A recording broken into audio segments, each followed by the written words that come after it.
Good afternoon in Washington. Good evening in Moscow and in Damascus and elsewhere in the Middle East.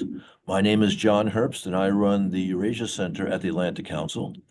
We're happy to present this event today, as well as with our Middle East Center, to talk about what's happened in Syria and the impact on Russia and its position in the Middle East and globally. We have a terrific panel with us today. Deborah Kagan, who's a senior advisor at the Eurasia Center here in Washington and a long-term official at both the State Department and the Department of Defense. We have Kutaiba Idlibi, a resident senior fellow for Syria at the Rafik Hariri Center and the Middle East Program Center at the Atlantic Council. We have Mark Katz, who's a professor at George Mason, as well as a non-resident senior fellow at the Hariri Center and Middle East Programs at the Atlantic Council. And we have Ambassador Lawrence Silverman, formerly U.S. Ambassador to Kuwait, long-term State Department diplomat, who's a distinguished professor and practice at Georgia Tech Sam Nunn School of International Affairs. And again, my name is John Herbst. So we'll start with Mr. Idlibi. Given your expertise, you may not have been shocked, as the rest of the world seemed to have been, when the Assad regime fell this month to the Hayat Tahrir al-Sham rebel group. You and others understood that the Assad regime was weakened without Hezbollah support. Could you please provide some background on how the regime fell so quickly and highlight for us the key events between late November and today that brought down the regime? Perfect. Thank you so much, Ambassador, and great to be with all of you. I think it would be important to go back at least 2 years to highlight where the regime collapses. I think to start with, of course, we all know Russia intervened in 2015 in support of the regime.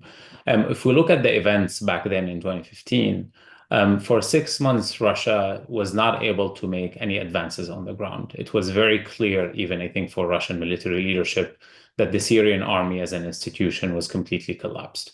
What Russia did back then is build 2 battalions, basically, of volunteers, of supporters of the regime, with not a lot of previous fighting experience. And those were the head of the spear, basically, that Russia used to push back the opposition in 2016, 17, and 18. Of course, this fighting force was successful, but its main success was that it actually fought under Russian Air Force support. It didn't really have the experience of the street-to-street fight with the rebels for the years before.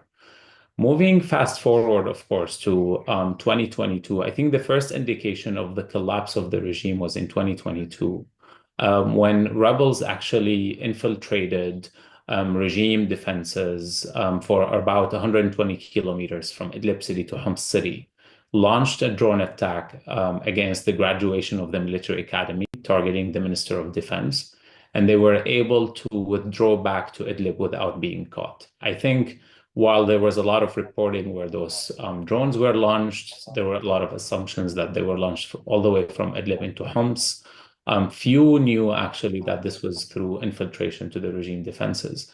And I think for the rebels themselves, it was very clear that the regime was incapable of really holding the right fortifications and really protecting front lines with the opposition. So the idea about launching an operation started then.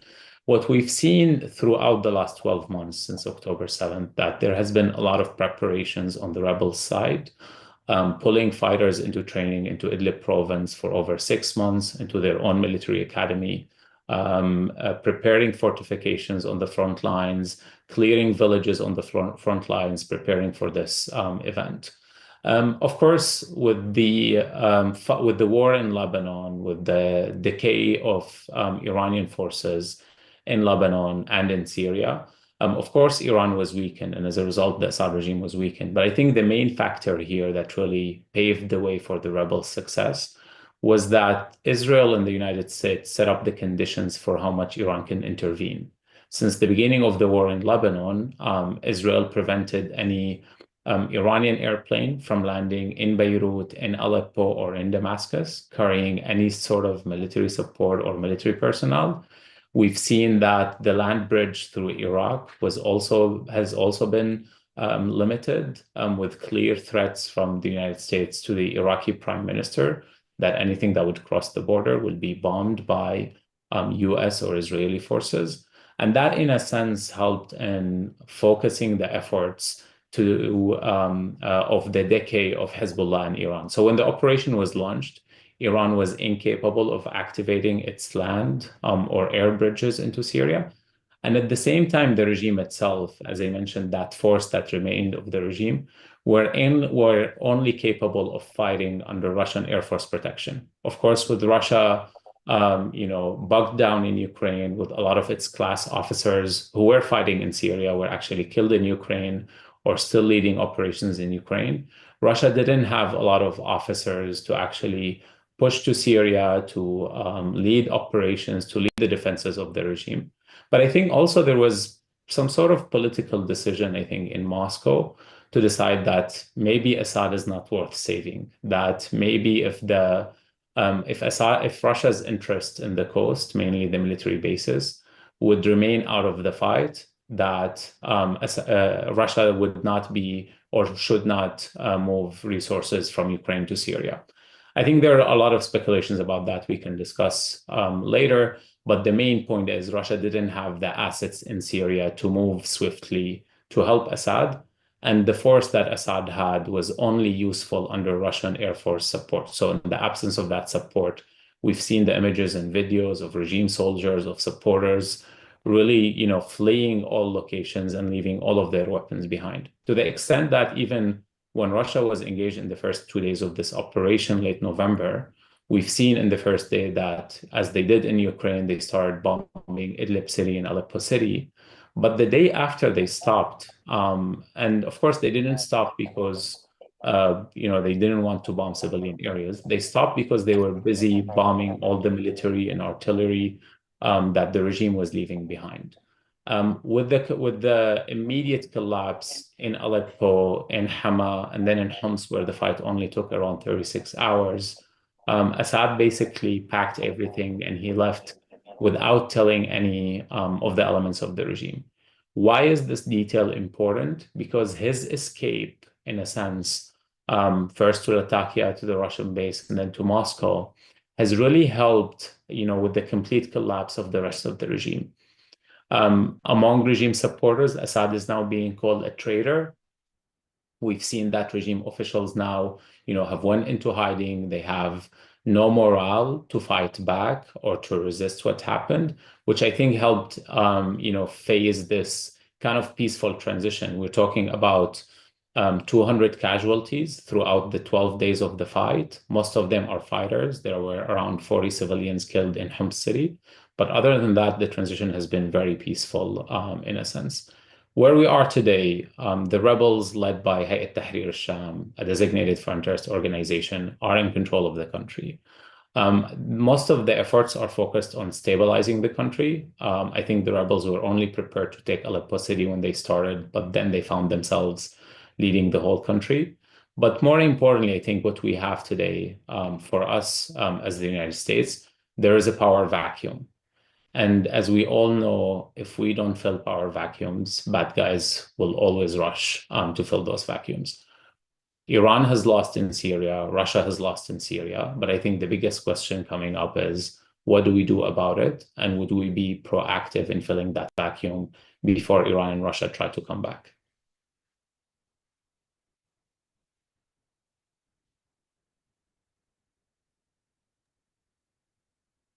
Dr. Katz, the Kremlin has supported the Assad regime since the late 1960s and down to this day. Could you shed some light on the history of the relationship there, with an eye to what each government has gotten out of this relationship? Very good, and thanks, John. Good to be here with you and everyone else. Moscow's been backing Arab nationalists in Syria actually since the mid-1950s, but especially since Hafez al-Assad became president in 1971. Moscow gained a more reliable ally than Egypt proved to be after Sadat took over, after the death of Nasser. Russia also gained a naval base, which made up for the loss of bases it experienced in Egypt. For its part, Damascus gained a staunch supporter at a time when it was isolated not just from the West, but from most Middle Eastern governments. Moscow, after the downfall of the Soviet Union, Moscow wasn't so involved with Syria during the 1990s. But Putin and Bashar al-Assad moved to improve ties in the early 2000s. And of course, Russian intervention beginning in 2015 helped save the Assad regime. It helped Moscow keep its closest Arab ally at the time. Now, of course, that ally is gone. But Putin now has relatively good relations with most Middle Eastern governments, including each and every one of America's Arab partners. I would also like to say that, obviously, Putin famously has been fearful of, has opposed so-called color revolutions in which pro-Russian authoritarian regimes are replaced by pro-Western democracies. We have not seen a color revolution in Syria just now. I think that's sort of the one aspect of it that makes it acceptable to Russia is that obviously the forces coming into power are not America's allies. And so I think that this has given Putin some hope for the maintenance of Russian influence.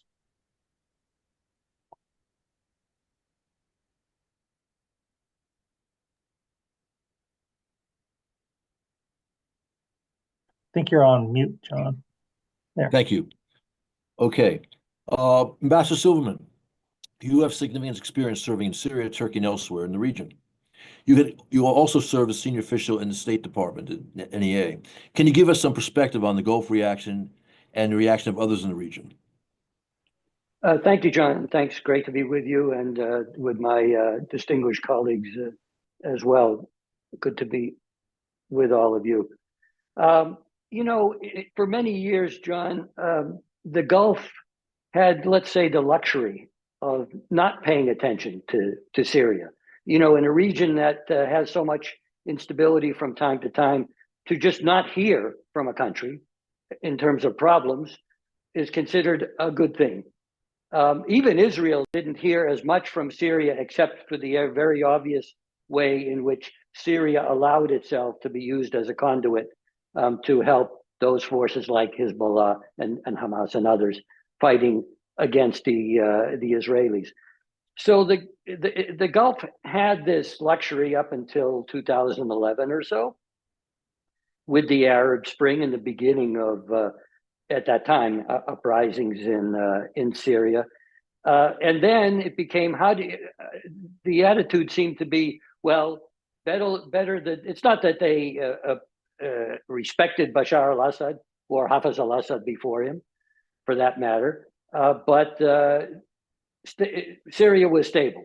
So better the devil you know, and you support that. And unfortunately, as you know, eventually over time, even though the Arab League suspended Syria from the League, not threw it out, but suspended it, eventually it came, Bashar al-Assad's regime was allowed back in by some regimes. And I should say that the Gulf is, of course, not monolithic.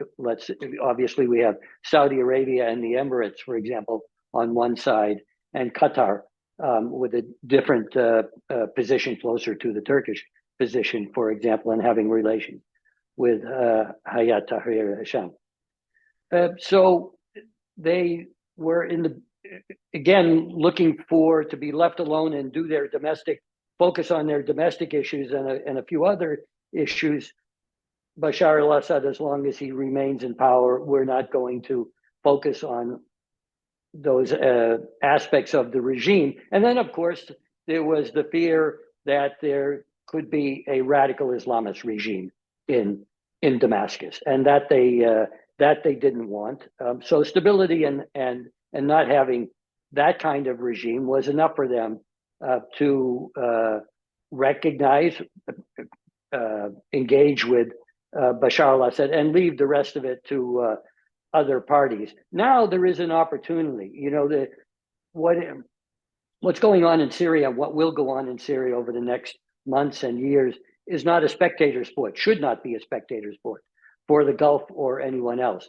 So now they have an opportunity, and now I'm saying Saudi Arabia, the Emirates, and Qatar, regardless of your political positions, to engage and to try to make, try to influence and use their leverage, which they have, of course, through any kind of reconstruction, through funding, for example. There will be donors conferences. Hopefully we get to that point. International donors conferences, and I went to several during the mid 2010s. They have leverage with the new administration, and they need to use that leverage. And it needs to be very consistent too, by the way, for them to say, this is the kind of thing we would like to see. They won't do it in the way the United States would do it, but I hope they actively engage to encourage the administration, the new Syrian administration, whatever it becomes, to act responsibly. They've said, the Gulf has said what they want to see, you know, in terms of stability, non-discrimination against minorities and things like that. But it has to be very constant engagement. And I think very much there's an opportunity here. And by the way, they have, the Gulf, as you know, is a long involvement with Lebanon, but then also stepping back from Lebanon. And I think it should be seen as a joint opportunity, you know, to steer things in a better direction, not just in Syria, but in Lebanon, especially given the developments and the ceasefire between Israel and Hezbollah, and to try to maintain that and to stabilize that part of the process. So I think that's what the Gulf can do and should do, if, contrary to what they have done over the years, to be quite actively engaged. There is a contact group from the Arab League, for example. I believe there should be a broader international contact group, but I think the Gulf should play a very important part. And lastly, I would say, you know, they have the opportunity rather, to take advantage of a weakening of Iran, obviously, which is a good thing for the Gulf, even if they are in the mode of trying to better their relations with Iran over time. Still, this affords them a leverage to get what they want from the Iranians, because the Iranians are obviously a big loser in this. And I can think the other part of that also is to be actively engaged in an effort to stop the Houthis from disrupting commercial navigation. Let me stop there, John. Thank you. Okay, Ms. Kagan, what were the Kremlin's main military investments in Syria, and how might the fall of Assad jeopardize Moscow's presence and assets there? Considering both the relationship between Assad and the Kremlin and Russia's own interest, was the Kremlin's response to Assad's fall to be expected? Well, I think, as our previous two speakers have said, yeah, I think Russia's not, there are many things and many names I could call them, but being really dumb is not one of them. And so I think that they probably knew, as my colleagues have said, that the Syrian army was a pretty much hollowed out, you know, stack of popsicle sticks held together by a little bit of glue and sealing wax. And I think they knew that. And they just used overwhelming air power. I mean, let's be honest here. There's no way that Syria and Iran would have been able to use chemical weapons against the Syrian population without Russia's help in aerosolizing it and delivering it. That's what they're experts in. In fact, if I can, the general who was assassinated this week didn't just use this against Ukraine. He orchestrated this against the Syrian civilian population as well. So we should just say that this man has a lot of deaths on his hands. So I, for one, was not crying when he was taken out. But having said that, I think there was a expectation by Russia on this. I think if you go back historically, like my colleague, Professor Katz has said, you know, if you go back to the 80s, where I believe was the start of the arms race, the serious arms race in the Middle East, because after the disaster in the Bekaa Valley, that's when the Soviets first delivered the most sophisticated surface-to-air missile they had in their weaponry to show that their equipment still worked. And so I think this is a long-time relationship. I think they became what the military likes to call the JTACers, the Joint Tactical Air Control for the Levant. And even the Israelis saw that that was not as effective as it used to be. This is what this is what they counted on for a long time, but it was very clear that Russia could not even control the assets that it thought it could control in the region. So I think they knew it was coming. You know, Iran wasn't paying as close attention to what Russia wanted with the airspace. Clearly the Syrians didn't know how to pay attention to this. And I think that there were, you know, I don't want to say Russian ground forces on the floor. We know that Wagner played a role in Syria as well. But what they had was a lot of military advisors on the ground for air defense, for everything else like that. So they might not want to call it troops on the ground, but they had that there. So I think this is a huge loss for Russia. I think if the whatever government is formed in Syria is wise, they will kick them out formally. Out of the airfield, out of the naval base. I think if they're really wise and they want investment in something other than silly things, that they will start offering access to those bases to some Western countries.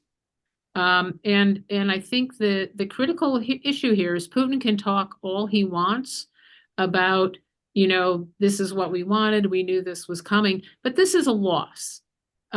Iran losing prestige is a loss for Putin. What's happened in Syria is a loss for Putin.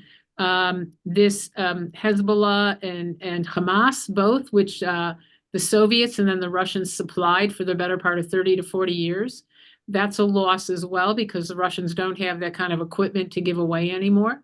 And so I think this is a big loss for Putin. And if the United States is smart, like our first speaker said, my colleague in the Middle East Center said, someone like us or someone else should fill the void before the bad guys come back. And oh, by the way, it's not just going to be Russia and Iran. China is probably licking its chops looking at this as well. Thank you. Mr. Levy.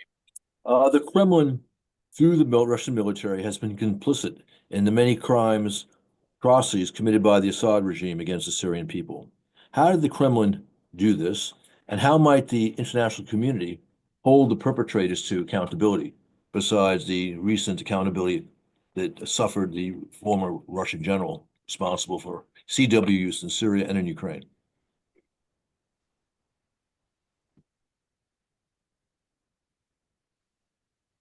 Please unmute.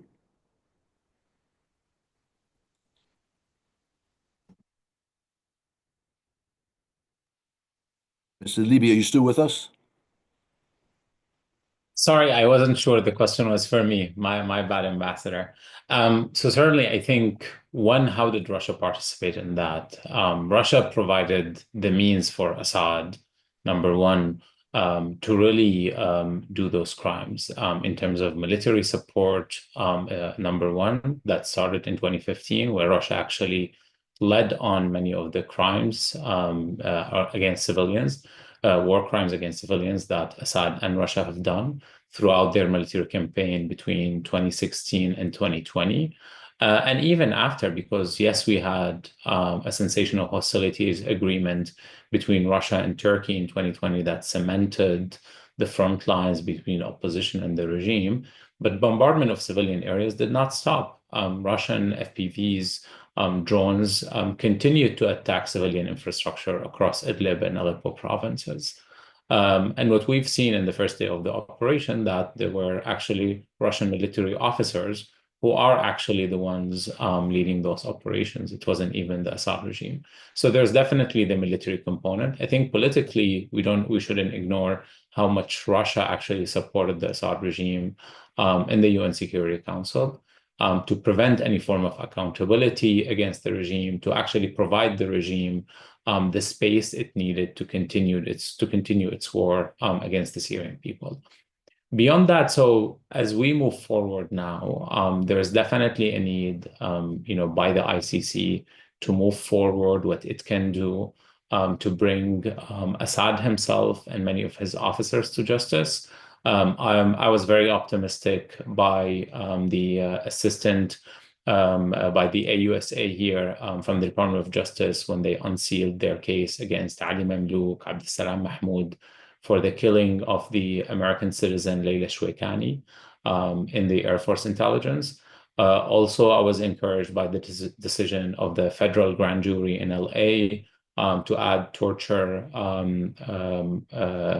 allegations against Uthman, the officer who was the governor of Deir ez-Zor, was part of the security apparatus in Deir ez-Zor as well. But what we need, this is a good sign. I think we need to bring more cases here in the US against regime officials who were involved actually in killing American citizens in Syria. Potentially, we will see. I hope we get good news, but also I think there's a worry that even Austin Tice might have faced similar fate. But that should be a good signal then to our partners in the EU and also to the ICC to move forward with the evidence that they have, with the cases that could be built.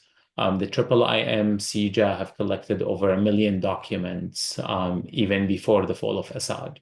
And I think we have additional millions of documents that have fell into the hands of the rebels and other organizations. So the evidence is there. I think eventually we will get our hands onto many of those officers, but there needs to be a political will to set up even a shared tribunal across the EU and the US where we're able to bring those officers to justice and to put pressure on Russia that, hosting Assad and his family is not going to be free. That's a message we should not also send to Russia only, because there are other countries in the region who've been hosting top regime officials. We've heard recently that Ali Mamlouk escaped the country. We'll have to wait and see where other officers were implicated, like Bassam al-Hassan, who's directly implicated in the kidnapping and holding of American journalist Austin Tice. So it would be very important to also send a message to regional countries that hosting or providing protection to any of those officers is a red line for us and for our partners across the Atlantic.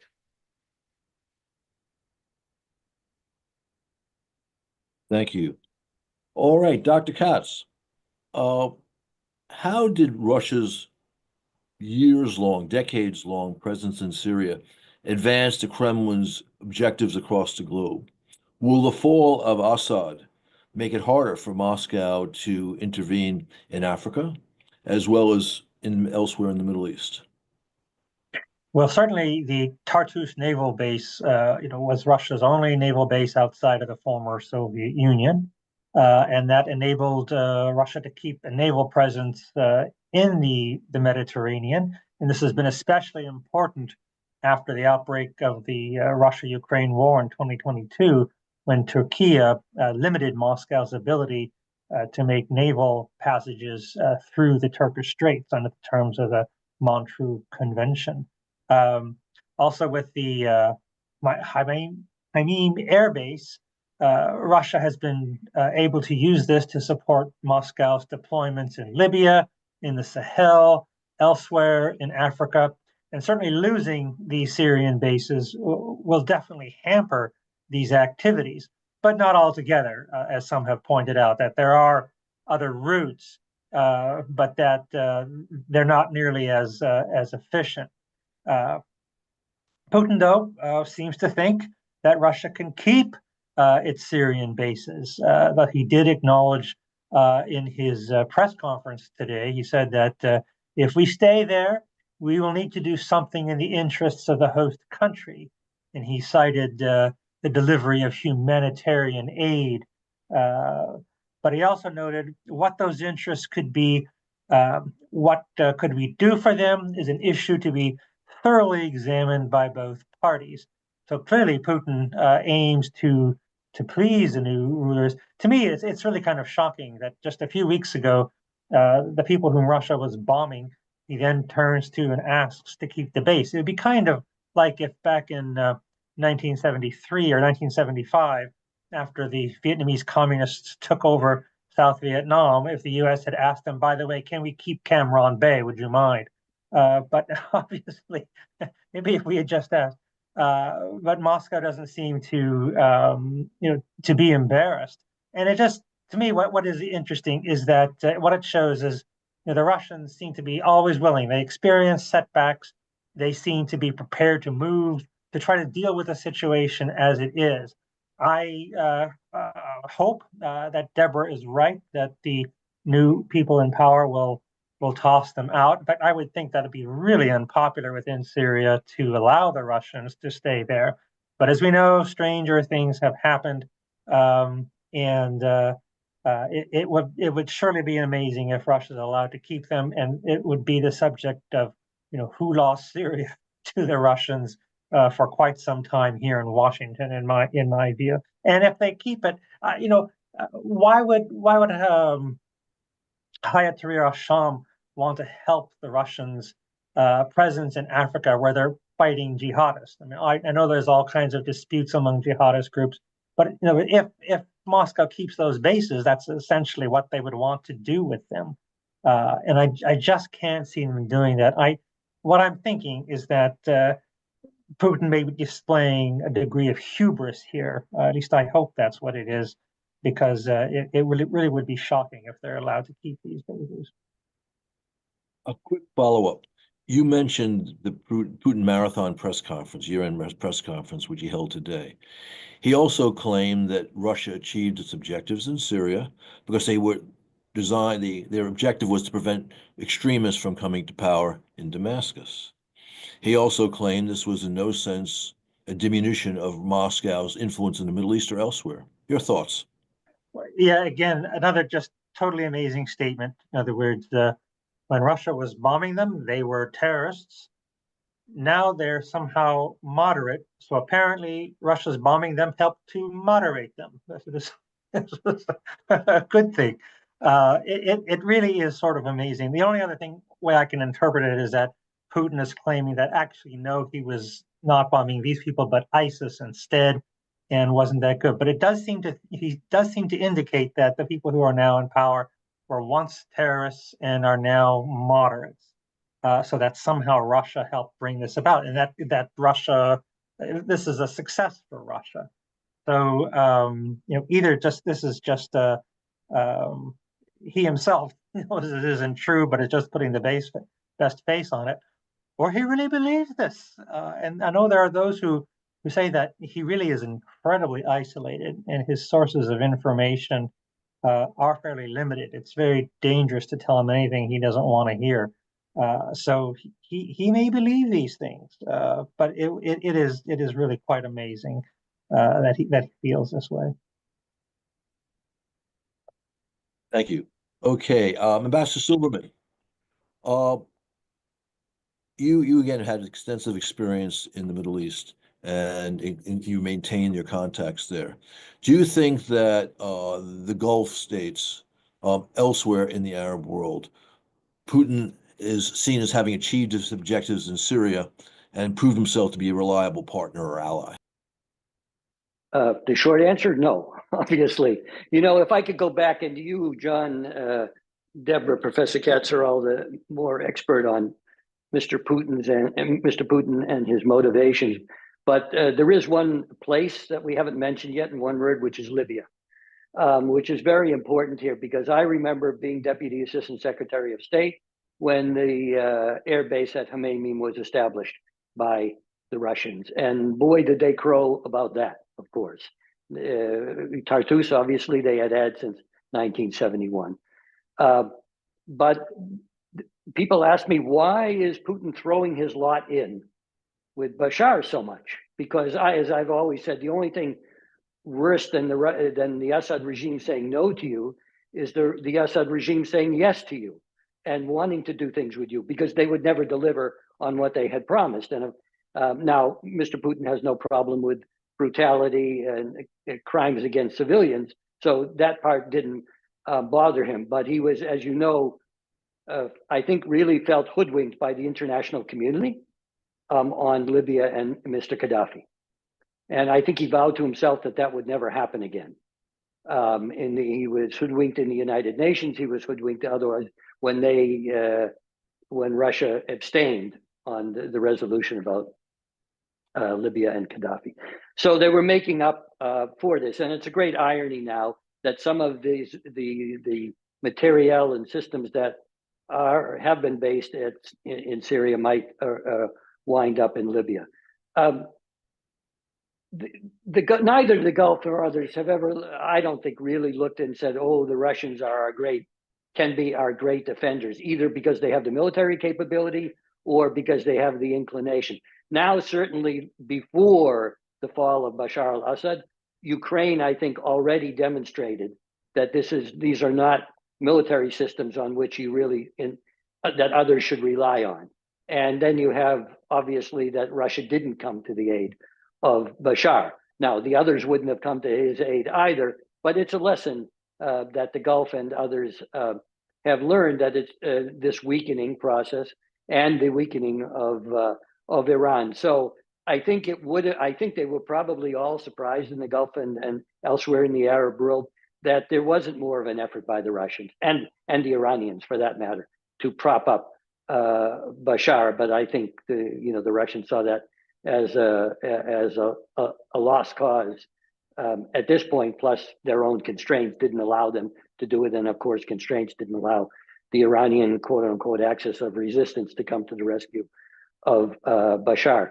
So I don't think they ever really considered in the Gulf and elsewhere Russia as a necessary military ally, but nor should they be excluded. They do not have the economic relations, of course, with Russia, that they do with China, which can really be the wild card in everything, and why they maintain such good relations with China. And to that extent, Russia is not the same, and Russia can be sometimes a competitor amongst the oil producing countries. So this will weaken them in their weaken Russia, obviously, within the Gulf size. They won't ignore them. I don't think they would, for example, press the new administration in Syria to expel the Russians, nor, if that's what the Syrians decided, they wouldn't oppose it either. They would probably have little comment either way. If that answers your question.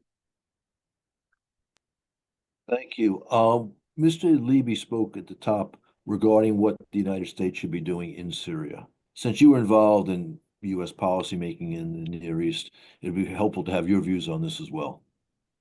Absolutely. It is important first of all, I think, for the United States to be engaged, number one, meaning including engaged with the authorities in Syria. Secretary of State Blinken has said that they are in direct contact. They need to be in direct contact. There's some very particular things on which they need to be and are in contact in, such as the fate of Austin Tice, as Qutaiba mentioned earlier. And that's a small portion of that. I think the United States needs to be involved over the longer term. As I said, I would love to see an international contact group, which would be kind of an advisory to the Syrians, to the extent that they wanted the advice. These decisions are for them to take and make. But we should be there giving that advice. And we have equities. We have leverage. There is the leverage of potential reconstruction funding. There is the leverage, obviously, of what to do with sanctions. I'm not one of those arguing right now that sanctions should be dropped. No, okay, we can wait a little bit to see what the nature of the regime is, or the governing authority, I should say, in Syria. But if there is room there, and if there are possibilities, then absolutely, we should take a close look at sanctions. While, by the way, to get at the other subject that you raised with Qutaiba, really being very vocal and going after the Assad regime for its crimes against the Syrian people all these years. We haven't talked about things like the double tap bombing that the regime used to do, hitting a site and then hitting the first responders a few minutes later for maximum intimidation against civilians. And we should use also, again, the key word is leverage here. We should use our military presence, our ongoing presence in Syria by our forces as leverage as well. They're doing useful things in the fight against ISIS, and that needs to be continued. And the Syrian governing authorities need to understand it, that we need to do that, and that they need to help to the maximum extent that they can in that regard. We have our equities, obviously, So what I'm saying is don't rush into any decisions about this, about the U.S. force presence in Syria, and let's see what we can get. There will be calls at some point for foreign troops to be leaving. Maybe there might be from the Syrians themselves. Well, then that would be done with maybe all foreign forces leaving at some point. Maybe, but there's the thing is that these are tools, and I think any Syrian government administration would expect the United States to be using this in any discussions with them to try to move or influence the governing authority in what we would consider the right direction. So and I think we operate from the authority needing us very much for the stabilization, to contribute to the stabilization and reconstruction of Syria, and therefore it can be a good thing for them to have a very good and strong relationship. And the last thing I will say is the other part of Syria's future relationship with the United States and the United States with Syria also will involve Israel, because obviously the Israelis are active. The Syrians might come to us and say, can you please, we don't like the Israelis doing this or that. This is a challenge to our sovereignty. That is a challenge to our sovereignty. And we need to maximize our sovereignty to explain to our own people. So can you, the United States, help us in that regard, and let us see what it is that's being asked. But it also gets back to what the Syrians themselves can do to ensure that Syria is not a threat to anyone in the region, and therefore maximize their own bargaining leverage with the outside powers on whom they really will depend going forward. Thank you.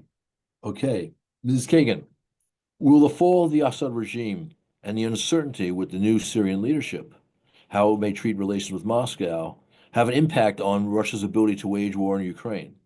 And what might the end of a Kremlin-backed regime in the region of significant geographical interest to the Kremlin mean for Moscow's ability to project power beyond its borders, especially in the Middle East and in Africa? Thank you, John. I think the one thing that I'm surprised no one has raised yet is Turkey, or Turkey.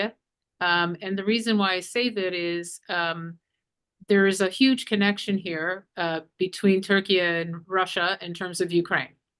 And so when people are talking about peace negotiations on Ukraine, I don't think people are looking at the map well enough to understand that where Odessa is located next to Crimea, and what the Russians can and cannot do in the Black Sea to protect what assets they have there, and what kind of threat they can pose to Odessa being this remaining port for Ukraine. So I think one of the first things that will have to be looked at is, what does this defeat for Russia, because that's what I'm going to call it, have to do with the relationships with Erdogan? And I think the Putin-Erdogan relationship has been fraught and with a lot of things and interesting. And this is especially true as Turkey's own gas assets come online, which means there'll be a lesser dependence on Russia for gas, which I think is significant. And then what does this do? Does Erdogan see this as Russia being weakened and then having less influence on what they can do, even as a Black Sea port nation, in terms of what they can get through the Bosporus, which Professor Katz mentioned briefly. So I think that's the first thing of, how is this going to affect the relationships with Erdogan, and what does this have to do with them in terms of bringing assets through the Black Sea to support Russian forces there, not just the land forces, but what they bring by ship. And that means delivery of, arms, equipment, etc. So that's the first thing. And I think that's a story that hasn't been written yet, but I think it's an important one. The second part of this is, look, it is showing that there's a lot of frayed edges around Putin now. The fact that you have, almost 1,000 North Koreans who are dying in battle who aren't even given infantry fighting vehicles in the Kursk region to fight with. They're just kind of pushing forward as if this was, the DMZ in 1953, and several hundred, I think the numbers are probably close to 1,000 North Koreans have already lost their lives, depending on North Korea, depending on Iran military advisors and Iran production of drones and other sophisticated equipment. And I think that's a critical point here for Russia. And I think, I'm not going to say that the emperor has no clothes, but I think the clothes are beginning to fray quite extensively. In terms of Wagner in Africa and the like, I think the reason why they sort of support them is that they're self-sustaining.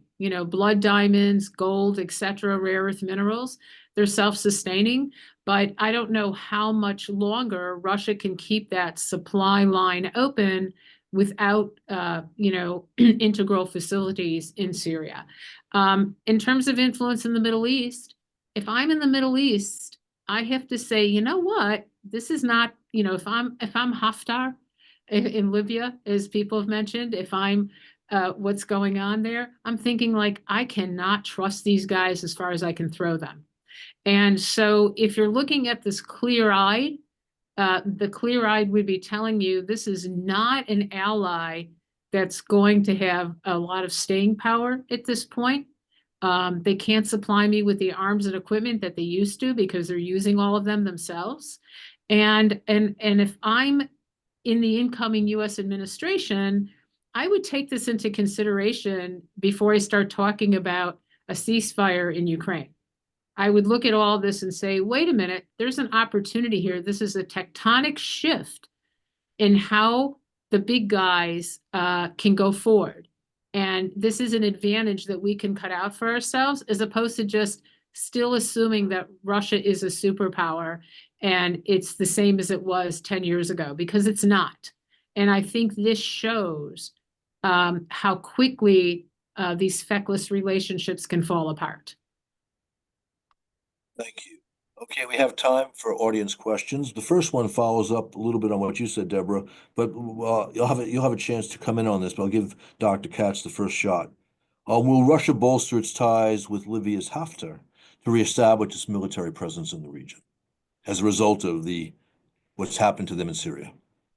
Well, that would certainly be the logical thing to want to do. I'm sure that he will want to do that, and of course, Russia has also the support of United Arab Emirates supporting Haftar, Egypt as well. Definitely. I just want to follow up on something that Deborah said. There was a webinar yesterday which Saudi scholar Dr. Abdulaziz Sagar said, and I quote, "Russia, by the way, it's a minor player for us in the region here." That I think that there's already been a price to be paid, price that Russia has paid in terms of its reputational damage for not backing the Assad regime. Not just no one really liked him. So yeah, but working with someone like Haftar, I mean, obviously this isn't a government. This is sort of someone who aspires to take over Libya. That I don't think that there are that many really good allies for Russia to work with. That they're all vulnerable as well. So I think that it's not looking good. Oh, I would also just mention that in his press conference yesterday, Putin talked about how Russian aircraft flew 4,000 Iranians from Hamamin to Tehran, and that so in that sense he did support his allies, help them get out of Dodge City, I guess. But that it's not looking like they're being very successful right now in the Middle East. And I think that to Middle Eastern audiences, they don't look like they're no substitute for relying on the U.S. That's for sure. Thank you, Dr. Katz. I'll just point out that when the Russian big escalation in Syria began in late 2015, the Saudis were talking about the Russians as stand-up guys as opposed to the United States. So now it's flipped. Okay, Deborah, you want to jump in on Haftar as well, or no?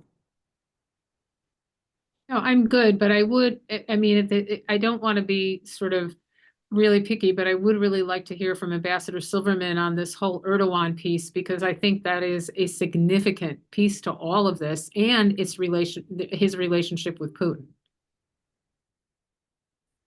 Shall I take that as a cue, John? Please. Yeah, so I agree, and I think Turkey is the most important outside player here right now. If you were, I would not be surprised if Mr. Erdogan is the first global leader to appear in Damascus, to visit Damascus. This is a huge opportunity for him. They have made a huge investment over time for their own reasons. Maybe they were caught a little bit off guard, maybe on timing of all of this and when it would happen. And as you know, the Erdogan also tried to reach out to Bashar al-Assad, as others did, and tried to exact some things that they need, which is to stop any perceived threat from Kurds who might be supportive of the PKK or YPG. But this is an unprecedented opportunity. I guarantee you that no foreign affairs bureaucracy, no foreign cabinet in the world is following events in Syria and being in touch with more players, I think, than the Turkish one is. And they also obviously want the return. They want the Syrian refugees to go home. I commend people to listen to an interview that Hakan Fidan, Turkish Foreign Minister Fidan, did with Al Jazeera yesterday. He's trying to be nuanced and diplomatic about how the Turks will not be dictating what goes on in Damascus. And of course, there's a great wariness about that. But they are huge players. And of course, they will be huge players in supporting the Syrian National Army against the Syrian Democratic Forces. So we have maybe some form of ceasefire now. I don't even know that it's a complete ceasefire, but focus on the town or the city of Kobani in the coming weeks. That will tell you a lot. And by the way, in Congress, even there are members of Congress who are proposing or threatening punishment of Turkey should there be further moves against the Syrian Democratic Forces that we support in northern Syria. And the two other things, John, that make Turkey special and will continue to make Turkey special, and arguably, one of the most, if not the most influential outside power in Syria, is what the future holds. There's a huge, in all reconstruction, I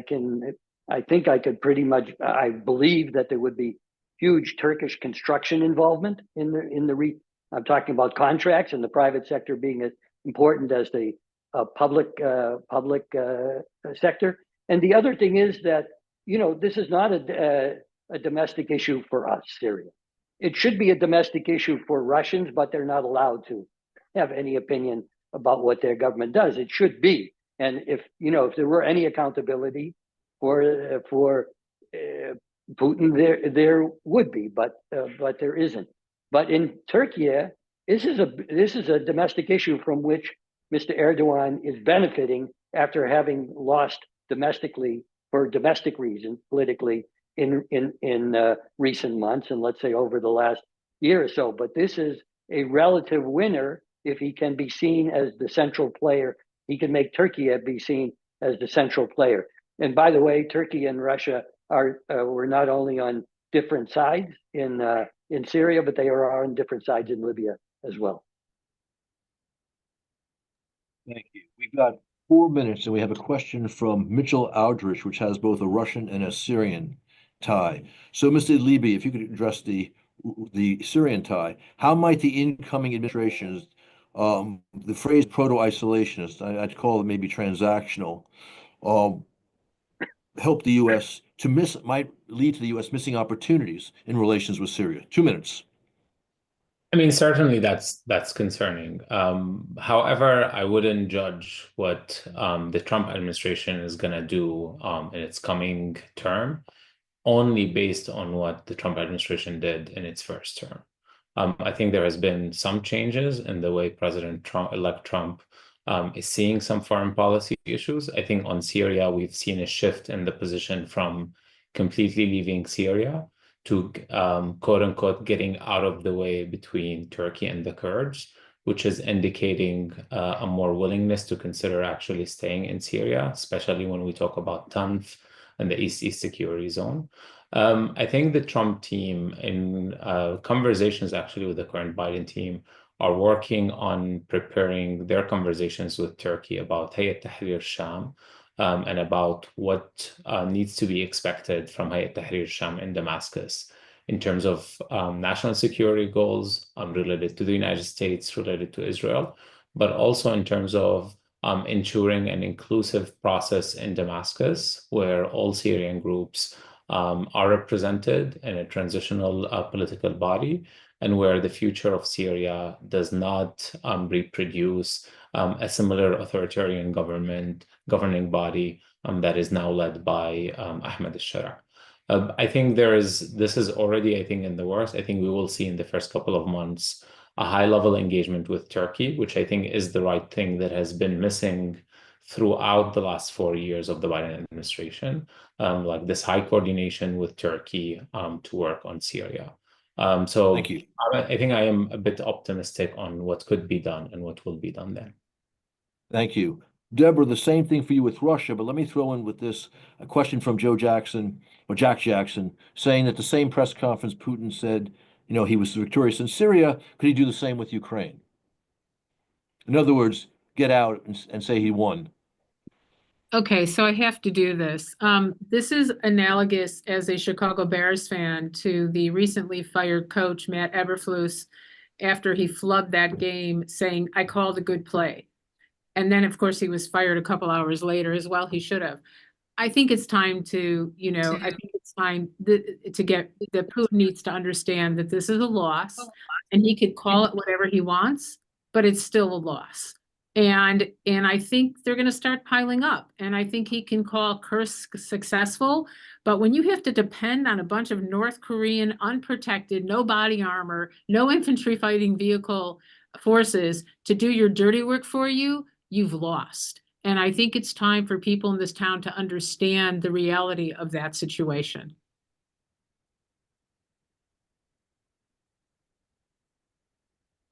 It's now the end of the session. So thanks our guests for a wonderful conversation. Thank you all for listening in. And we'll be doing a lot more work on Russia in the future, including Russia and the Middle East. And thanks to the Middle East Center for joining us and making this presentation possible. Thank you.